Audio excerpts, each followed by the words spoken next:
Stuart, thank you for joining me today. We were just talking about how the Queen used to drive down your street, which is Drove down once after the funeral. oh, drove down Don't once. expect her anytime soon. It won't be happening again, probably, No. unless it's a different queen consort. So thank you for hopping on today. We finally connected like 2 weeks ago, 3 weeks ago, after like meaning to connect for, I don't know, like Yeah, 6 months or something. I feel like time is the slippery thing for me. indeed it Um, is. so it's afternoon your time and morning here. So I would love to know, like, you are the e-commerce strategy guy. How did you get to this point? How, like, what did that look like? So it's been a bit of a interesting journey I've had. I was full time as working in customer strategy for an airline for most of my professional career until COVID hit a couple of years ago, and I was pretty much furloughed for the majority of a year, all in.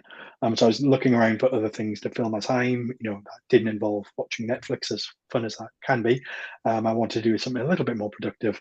So I ended up discovering copywriting, and from there, jumped in feet first as a bit of a side gig to my full time job, and then ended up um, jumping in for good in April of this year, where I went full time freelancer and left my former career, which was still can't quite believe I did it in the end. So yeah, that's kind of where brought me to where I am now. But over the last month or so, I've been getting more involved in the strategy side and bringing in some of that former experience and looking at this sort of the customer experience that you can generate through email for ecom brands. So it's interesting. It kind of like I like solving people's problems or spotting problems that they didn't know they had and then solving them for them and then growing from there. So it's been a fun journey so far. Do you feel like people often come to you for one problem and then it's like, whoa, whoa, whoa, whoa, let's back up? You need to get Yeah, your the house in order before you can invite people over, the basically. problem that you think you have, yeah, there's more to it than that. So I often will start with auditing, what you have, what do you want to achieve, and how do we get you there. So whenever I put a proposal together, it starts with this is what you asked for, this is what I think you should have, and this is what would really make a difference for you. So often the the conversation goes in interesting directions, based on once I've had a look under the hood and see how the business is running. Yeah, I find that interesting. People come to me and say, I need to figure out how to tell my corporate story or tell my brand story. And it's like, okay, well, tell me about your brand story. What does Yeah, that look like? And it's like, well, and it's not something that can even be discussed over the course of 30 minutes. It's something that takes a bunch of phone minutes. Like, so I think we need to go dive into brand strategy, brand messaging yeah. first. Let's start at the beginning and see where we go. Otherwise, we can throw spaghetti at a wall, and Yeah. you'll tell me that this is wrong and this is wrong and this is wrong. Or like, do you ever come across people who are like, my copywriter's always gotten it wrong, and you're like, okay, well, tell me about that. And that's like, oh, oh, well, maybe we should dive into brand messaging or whatever that is. Like, so Yeah, and if you don't have it clarified yourself, it's hard to then put that out to the in the world. And I think people come to people like us as writers that we will come up with what their brand is, when actually you need to tell us what your brand is, and then we will help refine it and polish it and make it more yeah, presentable to the mass market. But we can't write what your strategy should be. we can't create it in So a it's just vacuum. Yeah, it's like, exactly, yeah, and so someone's like, I gave you a lot of information. I'm sorry. And it's like, no, no, no. Like more is good. yeah. I often get that. I'm sorry for bombarding you with info. Like, no, keep it coming. Everything you send me, you Yeah. And never then know it's when like, you're well, going to there use has to it. be a cutoff so that you can move forward. But then it's like, oh, well, we've got some more stuff on this to clarify. It's Mm, like once you have that thing to react to, then it's so much easier to get clarity. Um, it's fascinating to me. So from an e-commerce standpoint, I haven't done as much with e-commerce brands. mm, Although I firmly believe that every business is sort of an e-commerce business in today's world. Um, some are certainly more so than others, the ones yeah. that actually sell products. And you've been working on some really cool products. But what does that usually look like? What do people come to you to solve? Often people, so I tend to work with brands who don't have much of a presence with email. So they have the basic setup. They'll have an account. They might even have a welcome email if they've been doing their homework, and maybe an abandoned cart email. I mean, that's generally the extent of it. But the way I approach these things is, you know, it shouldn't be an email. It should be a whole sequence of emails. So going from a welcome email up to a sequence of 5, 6, 10, 15 emails if needs be, just to nurture that relationship with the customer. And also, people almost seem reluctant to give customers what they've asked for. They've signed up to hear more from you, and then, oh, but I can't email them. No, but it, there's a difference between bombarding someone with buy this, buy this, buy this, buy this all the time versus buy this. Here's something I think you would like. Did you know you could use this? Did you know we do this as well? And this is how you use the product. This is how we started off. These are some of our customer reviews. This is our guarantee. So it's all of these, it's almost like just peeling back those layers of objection until someone has got enough information to say, you know what, I'm going to buy that product. But then it's then where do you take them from buying? That shouldn't be the end of that relationship. That should now be, okay, now we'll use this as a post-purchase email, and Right. that changes the dynamic completely. So it's okay, thank you so much for ordering the product. It's going to be with you in a few days. When it gets here, this is how you use it. These are information, handy tips to get the most out of what you've just bought. This is how you get in touch in case anything's gone wrong. We'd love you to leave a review and let us know what you think. Did you know we sell this as well? It would go really well with that thing you just bought. And then you just continue that relationship with your customer. And you know, people's inboxes are rammed with email after email after email. But if you take that different approach and do it more of a customer experience delivered via email, then people will look out for what you send because they know it's not, I mean, sometimes it's a sale, but it isn't always. It's more content and it's more information and entertaining things that they really want to read. And that's how you get the big open rates. That's how you build an army of loyal fans, by giving them what they're after and not just hitting them with sale after sale after sale. So that's I'm not quite sure what you asked me, but that's where I go from. People I come know, to I me think with that's nothing fascinating, and I and don't remember what I build asked from there. either, as it turns I don't out. think it matters now, to be honest. There it's interesting, there's an e-com brand, I bought it was part of a gift exchange, and so one of the gals really wanted this one thing, so I was like, "Of course I'm gonna buy it for you, whatever, well, let's get it that way." And I was so sad that they had this incredible, like, onboarding sequence, just like you've Yeah. mentioned, post-purchase, and I couldn't send it because she hadn't gotten her gift yet. I mean, it was like she had 3 or 4 emails queued up before, Mm, um and again, it wasn't too much content, it was lovely. It was like, "Here's how you use these. By the way, here's what to expect. Hey, here's some more about our company and what we believe and why we do what we do." And I was like, "This is so" I saved them, and then yeah. I as soon as my friend got them, I was like, "Here, get this See, content." But it's I've saved it because I interesting thought it you was such said a that. cool example, and not So that's the only time I think that that's happened. yeah, a client I work with is he sells really great gifting products. There are a range of cocktail shakers, and they make great gifts. And people don't buy them for themselves; they buy them and give them at Christmas and birthdays, when housewarming presents. So we kind of I recognize that, okay, that your customer tends not to buy again because they bought it as a one-off gift for somebody, but your actual person who receives the product isn't the person who bought it. So how do we get their details? How do we send them the really great post-purchase content of how to use your product?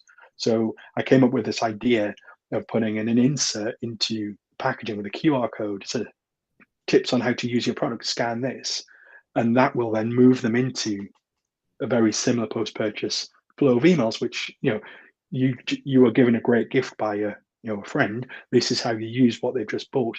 These are a few ideas of other things you could get that go really well with it. Here's a recipe for a great cocktail we think you'd love. And then at the same time, because I'm cheeky, I said, well, let's see if we can get the person who made the purchase to buy one for themselves. Because when you buy something for someone, you sell it to yourself before you Right. actually buy it for them. So the number of times you go, oh, I really want that. Wouldn't it be great if we dropped a little offer in front of them and said, you deserve to treat yourself. How's 10% off for being such a generous person? Grab you. Not everyone will buy that, but if one or two do, It's worth it. and it's an automated sequence, why not do that? So it's all about just enabling people to engage with your brand. I wonder if they explored like a direct mail postcard like a week after delivery to go out. It, That would it's be interesting absolutely something, too, yeah. like to both. Like one would be like, just to reinforce. I have a lot of fun with direct mail because people don't do it very much unless Yeah. it's political ads. And so I think that would be kind of fun to like drop this cool sheet or even if it's a postcard to be like, make the most of this purchase. You may have seen an email. If not, scan this that would be Mm. anyway. So we're solving the world's problems and Yeah, we're building something strategizing as like live strategy call. yeah, like get to hit the omni-channel part of that. That would be cool. Anyway, um, see how I said like these calls always go off the rails. We are not talking about our pets, although my dog is on the couch next to me. Um, so why ecom? What made you make the shift? Because you um, started out as more of a generalist, as many of us do. yeah, so it was, it's one of these things I'm not intending on going into this as a permanent niche. For me, this is more, so I've got a load of repeat clients who I've worked with for a couple of years now, and they have me doing landing pages, sales pages, social media, the works. And I really enjoy that variety of work because I get shiny object syndrome. So any of these, oh, we've got this new project, can you turn your hand to that? Absolutely. But I wanted to dig deep, and because I have a bit of a geeky streak to myself, so the whole idea of sort of list management and how do we build out these funnels in your system, it appealed to the geeky nature that I have. So I with one of my repeat clients, I pitched him on, why don't you let me at your email marketing, and I really enjoyed it. And then now I'm putting that out as a service that I can offer other people. But it's I also do some work with a coach, but more of a business strategy coach, and I'm using some of the concepts I'm getting from ecom strategy and applying it to course sales because the theory is the same, the product is different, but there's no reason why you can't use some of those learnings and transfer it across into different areas. So it's definitely not a I will only work in ecom. It's I'm going to specialize in this for a while and see how I take to it, and then who knows where I might go next. Well, I think that's really interesting too, what you've said about applying lessons from one area to something different, because I don't think a lot of people do that. And I think it almost becomes like this guerrilla marketing tactic.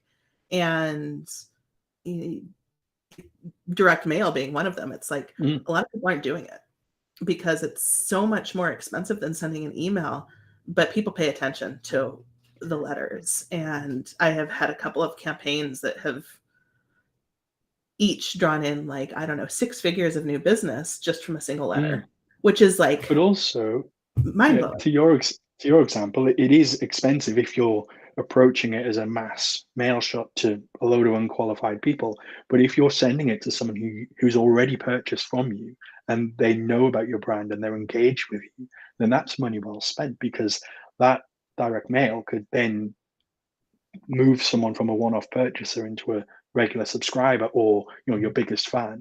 So acquisition cost might be initially high, but if it's, if they're going to keep coming back time and time again, then you're making the most of it, aren't you? Yeah. Well, but to your point, like I have not, how many courses have we bought, each of us? So Or in my case, also sold, where like we've done, like people have not done a great job of following up afterwards. It's like you buy it, you get your like, here's how to use the thing, and there's no real funnel built out. yeah, Can you and I like schedule a time offline to talk and like look through what that could look like? Because that's also fascinating to me. Because how do you yeah, and continue to if build you relationships? if you're going to go, if you've, if someone's invested in your course and, they take, they will have videos with you, they get to know you, but it's a very one-sided relationship. They feel like they're, you become the teacher and the person who they listen to. But if you don't continue to open that dialogue up and have it more of a two-way conversation, then you don't know the effect you're having on those customers. And when you then develop into a new product or, existing and business, those people are your biggest fans. They will buy anything you send them. So that onboarding and then ongoing support, that is an absolute must in my view, because that's how you get that repeat and loyal customer ready to go. That's fascinating. Like I'm jotting down notes and ideas. Like it's so much fun to get a peek inside of other people's brains because it's like, oh, I haven't thought about that.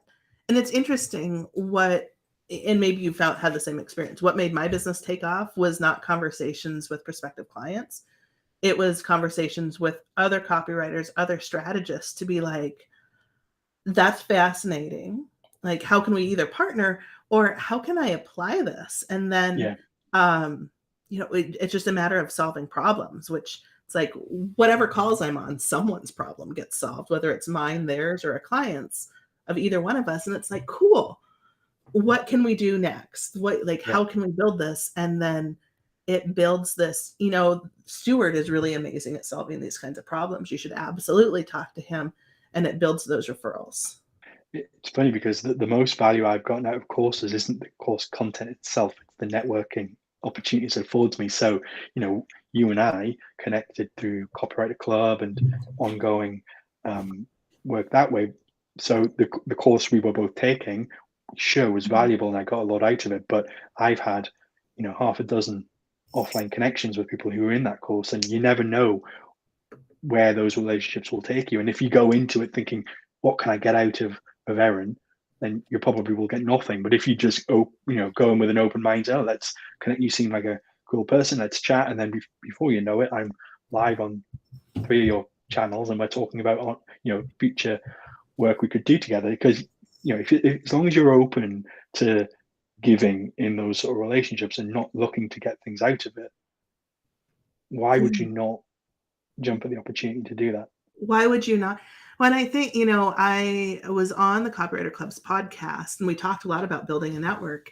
And I've had several people message me and say, but how do you monetize that? And it's like, I don't. Why do Um, you monetize it? You wouldn't. why would you? And, there's a Yeah, couple of client relationships I have where I've made some introductions that have turned into things. And then they've given me a thank you basically for yeah, introducing them to this person who's solving all of their problems, but it's never expected. And it's like, I said, you have to let go of the outcome.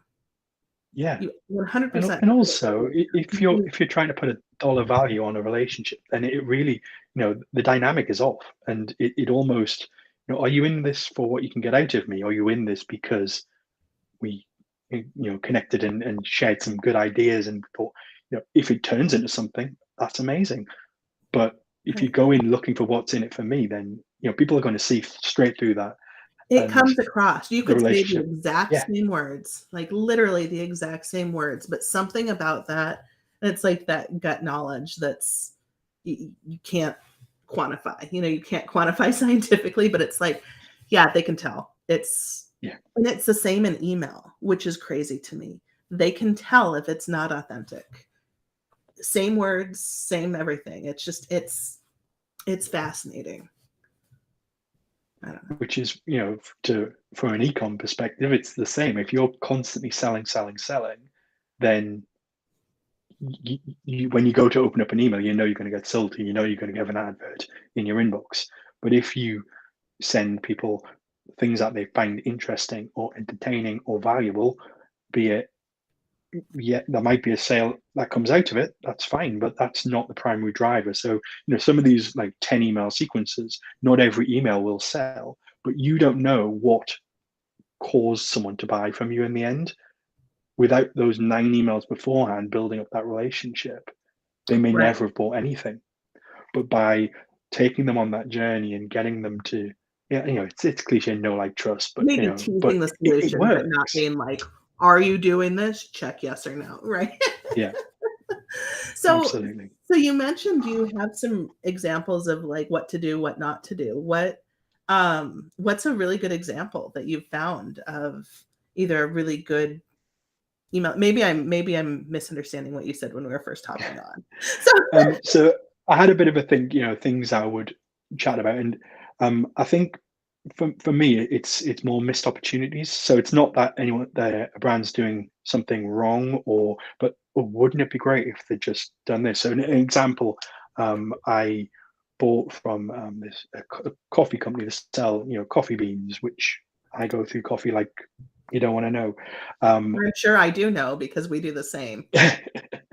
and I was buying, I was on my third purchase from this company, and I know they have a subscription service. I saw it on the website when I bought the first one, and it is cheaper. But I never signed up for the subscription because I thought, it's just going to come when I don't need it. I'll have a backlog of 20 bags of coffee sitting there unused.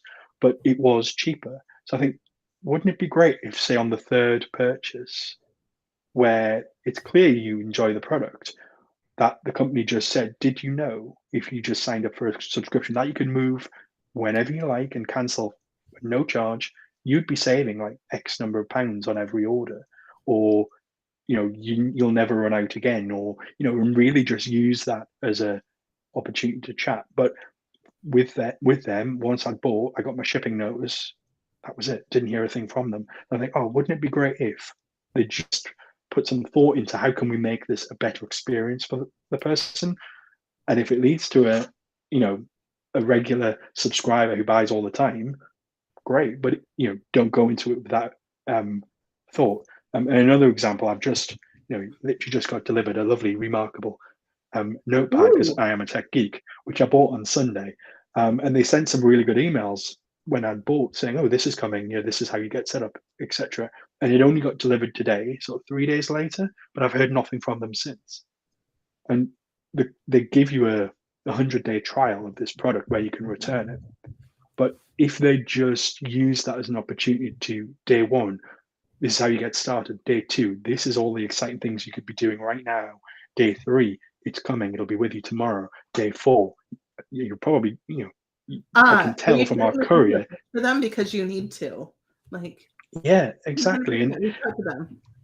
so things like subscriptions, you need to continually resell to people and remind them of why they've got it, because otherwise you get complacent, you forget about what you're actually getting from them, and you end up canceling anyway 2 3 months later. But if you are reminding people of why they bought from you in the first place, and reminding them of the value and the great things you do, social responsibility, donations to nonprofits, etc., how they make the world a better place, you're more likely to continue to buy from people rather than a one-off purchase. So it's just all about, it's about rewarding customers for loyalty. Mhm. So, my approach, every ecom brand, it seems, gives you 10% off as a first welcome discount. So, okay, well, maybe lower your prices by 10%. And everyone gets the same deal, right? But rather than use the discount as a bribe to get me to buy from you, why not use it as a reward if I bought from you for your second purchase? And that way you just shift that dynamic and reward customers for coming back, rather than bribing someone to buy from you with a tasty discount. And it's just that slight shift. It just changes that dynamic that we were talking about earlier on, and it becomes less of a because the minute you see a big discount, you think, well, you're probably overpriced, then, aren't you? Otherwise, why are you giving everyone the same discount for the first purchase? That's an interesting perspective because I think of the discount code as a way to gather marketing information. I see it as a lead magnet as Mm. opposed to, so that's an interesting flip, and I love it. Oh, How would you get the leads to nurture them if they haven't purchased yet? well, it's more, why does that lead magnet need to be a discount? Why does it need to be a What discount? else what else do you have that you could give someone which is just as valuable? So, I've got to Finding ways credit to use your remarkable that you might not have thought of, or yeah, exactly. I've got to credit Summer Waste for this because she's an absolute e-com strategy genius, and I've learned a lot from her. But things like skincare brands often will do a quiz to match your skin type. mhm, That's not a discount, but it gets people to subscribe. A download of how to use the product. If you want to buy something, then wouldn't that be helpful? And then you get people to sign that way. So it just shifts it rather than being a discount off a purchase. Give it some, the discount shouldn't always be the value that you add. right. No, I agree. It was just like that's really interesting to flip it that way. And sure, it may not convert as well, but at the same time, if you're getting a load of people to, join your list who then don't end up buying, then does it really matter if they Right, haven't converted in the it's a first place? non-starter. But by Yeah, warming them up with something which is truly valuable rather than just a cash discount, and save that discount for a future purchase on order two, or when they sign up to be a subscriber with a regular service, then arguably that leads to a longer, to a greater lifetime value to the business and a greater uh, customer value long term. it's interesting. So the wheels are turning. There's one of my favorite clothing brands is very small. And I'm just trying to think of how I can explain. They have a membership, which was like a membership for a clothing brand, but it's $30 a month, and they offer a $30 discount or a 30% discount if you're in the club. Yeah. And they also give you like 10% of your purchases back. So it ends up, and you don't have to spend it every month. You can build it up into the savings account, but it creates monthly recurring revenue for them while also and some stability. Yeah. um, but that's another interesting way that they've fostered loyalty because it's like, oh, I don't need anything this month, but let's let that build up. And then But they're also, always yeah, building that cash because you're getting the balance back. yeah. And Like, well, I why would need I leave? I've got the balance. and also if you're looking to buy, a jacket or whatever it is, of course you're going to go and check them out first because you've got this balance saved up. So you may see something which is similar. It may even be more expensive, but because in theory, you've got that banked up cash, then Mhm. why wouldn't you go with that brand? So, I'd love to know what their email experience is like to encourage you Yeah, to I'll keep I'll coming share back. some with you offline. I think that's a place that they could strengthen certainly, but we'll share that after the fact.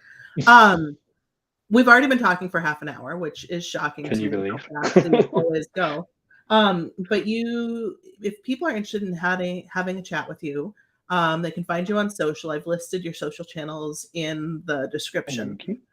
But you also have a list of the 3 emails that every e-com brand should send on your website, right? I do. It's actually four because I over deliver. Cool. No, it's 3, called 3 three, and a but I snuck bonus. an extra one in there. It's three and a bit, yeah. You know how I promised 3? Well, I got carried away, and you can have a 4th one because I think it's really important. I do that a lot. I'm It's like, exact. "Here's 6 reasons to do this, and I'm gonna keep going." Stop me when you've heard too much. Right.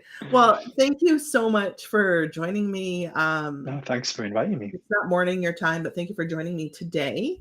And if people have questions, reach out to you. Is there anything else you'd like to end with? Anything that we haven't covered that you want to make sure we speak about? No, I think we got through quite a bit in that 31 That's minutes. a lot of ground. It's Unexpected like a stuff as master well. class for everyone. So awesome. Well, thank you again. And Thank you. stay online. I want to keep talking to you if you have a few moments. Yeah, sure.